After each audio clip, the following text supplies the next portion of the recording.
जोबथारनायाव सिमाङा फुरा जाबाय बरपेटा बाक्सा सिमायाव थानाय चन्दनपुरनि जन बड'साया।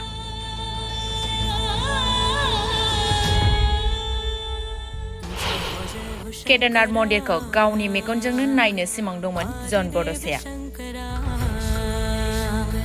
तेरे जाप के बिना चले ये सांस किस तरह। सिमांखौ जाफुंहोनो थाखाय जन बड'साया साइकेलजों दावबायदोंमोन केदारनाथ धाम होननानै। तेरे रास्ते पे मैं तो आँख मूंद के चला। 30 आगस्टआव बरपेटा रड शिव मन्दिर आरो बाथौ मन्दिराव इसोरनि बोर लानानै जागायजेनदोंमोन साइकेलजों दावबायनायखौ। नमो नमो जी शंकरा भोलेनाथ शंकरा। 22 साननि उनाव शुक्रबारखालि केदारनाथ मन्दिराव मोनहैनायनि उनाव गोजोननायजों बावगोमादों जन बड'साया।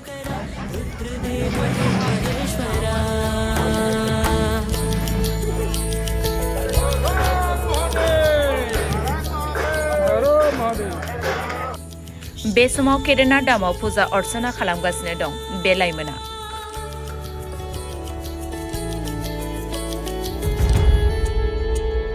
सृष्टि के जन्म से भी पहले तेरा वास था। केदारनाथ धामाव मोनहैनायनि उनाव गोजोननायजों डिजिटेल बड' निउजनि खौरांगिरि अनजय बसुमतारीनो वाट्सएपनि गेजेरजों माखासे भिडिअ गावनि केदारनाथ धामाव मोनहैनायखौ दैथायहरो। बरपेटा रडनिफ्राय अनजय बसुमतारीनि खौरां।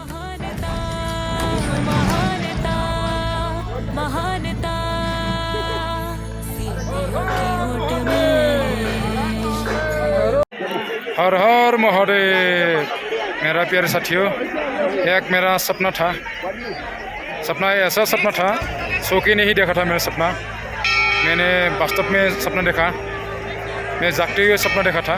ये सपना को जागते हुए सपना को अभी मेरा सपना पूरा हो गया। देखिए आप लोग, वास्तव में सपना हकीकत में बदल गया। अभी आके मैं हर हर महादेव बोलूँ, हर हर महादेव। ये देखिए आप लोग, केदारनाथ बाबा का मंदिर दरबार पर पहुंच गया। आप लोग भी दर्शन कीजिए, ये आप लोग भी। आज सपना पूरा हुआ, सपना हकीकत में हुआ। थैंक यू सो मच भोले बाबा, केदारनाथ धाम बाबा, हर हर महादेव। गिबियावनो साफ्रोमबो रायजो राजा नोंथांमोनखौ आरो आंनि लोगो आइ आफा बिब' बिनानाव बिमा मादै आदै जेसेबां दं आंनि सोमोन्दोआव देरसिन बयखौबो आंनि गोसो गोरबोनिफ्राय अननाय खुलुमनाय बावहरबाय। मानोना बे आसामनिफ्राय फैनानै बेंगलनिफ्राय फैनानै नेपालाव हाबदों। बेबायदिनो उत्तराखन्डआव हाबै फैयै हाजो बेसेबां, बेनि उनाव 22 किल'मिटार अन्थाइनि हाजो, ओमफ्राय बेनि उनाव बेयो जाबाय 3585 मिटार गोजौ बे हिमालय हाजोआ। बे हिमालय हाजोआवनो दं केदारनाथ बाबा। बेयावनो माखासे सिमां दंमोन बेयाव फैगोन होननानै, दिनै बेयाव फाइनालि सफैनानै जोबोद गोजोननाय मोन्दों। मानोना नोंथांमोननि अननाय आरो बोर सारस्रिनायावनो बेयाव फैनो मोन्दों। नङाबा बेयाव फैनाया एफा सहस नङा। बायजोनो सफैदों आङो आरो दिनैसो आङो दर्शन खालामदों। नोंथांमोननि थाखायबो आङो फुजा होखांबाय। जायखिजाया माबाफोर गोरोन्थि जादोंबा निमाहा बिदोंबा, आरो नोंथांमोना बारा नांबाय थानाङा। हारसाबो बुंदोंमोन, जेरै हिन्दीबो बुंदों, जा बर'बो बुंनोबो नाजादों आङो।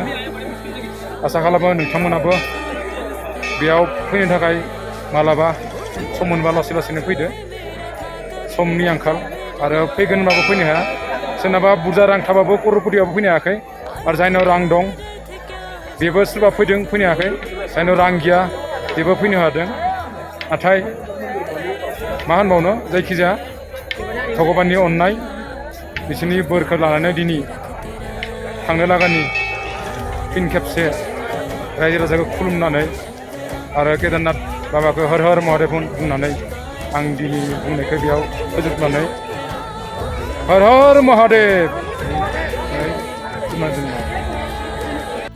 अभी मैं पहुंच चुका हूँ काठमांडू का जाने का रास्ते पर। एक पहाड़ी पार करके 2 नंबर पहाड़ पर आ गया। इतना उत्साह है अभी आदमी क्या गाड़ी भी जा नहीं सकता। आप लोग खुद देख सकते हो दोस्तों। देखिए ये मेरा पीछे देखो गाड़ी आ रही है। देखो कितना धीरे धीरे करके आ रही है।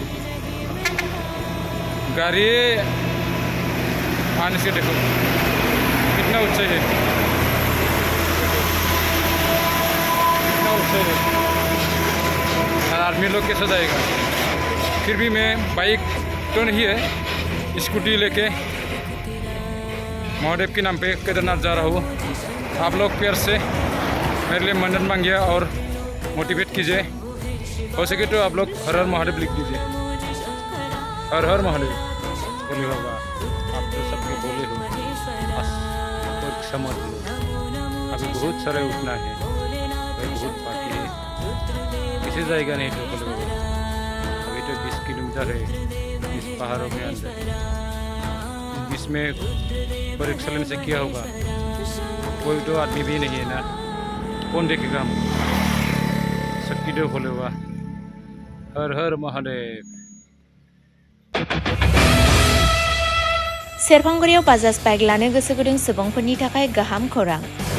क'क्राझार जिल्ला सेरफांगुरियाव थानाय फुंका एन्टारप्राइज बाजाज शोरूमा फैगौ 25 सेप्तेम्बरनिफ्राय 29 सेप्तेम्बरसिम मेगा लर्न काम एक्सचेन्ज मेला खुंफुंगोन। बायगिरि नोंथांमोनखौ मिथिहोहरनाय जायोदि डाउन पेमेन्टआ आरसि इन्सुरेन्स लाफानानै 10,999 रांनिफ्रायनो जागायगोन आरो 500 रां होग्रोनानै गोसोबायदि बाइकखौ आवग्रिना दोननो हागोन। नोंथांमोनहा सेरफांगुरियाव थानाय फुंका एन्टारप्राइज बाजाज शोरूमजों लोगोसे कुसुगाव फेस्टिभ आउटलेट आरो सराइबिल फेस्टिभ आउटलेट ब्रान्च शोरूमावबो खुंफुं जानाय मेगा लर्न काम एक्सचेन्ज मेलायाव फैनानै नोंथांनि लुबैनाय बाजाजनि बाइकखौ लांफैनो हागोन। बाजाजनि बाइक सालायनो मोजां मोनग्रा रायजो राजाफोरनो फुंका एन्टारप्राइज बाजाज शोरूमा लोगोसे मोजां अफारबो लाबोदों। बेफोरनो जाबाय 5 लिटार पेट्रल फ्रि, गंनै हेलमेट फ्रि, केस होनानै बायगिरिफोरनो 2,000 रां केसबेक हरफिननाय जागोन।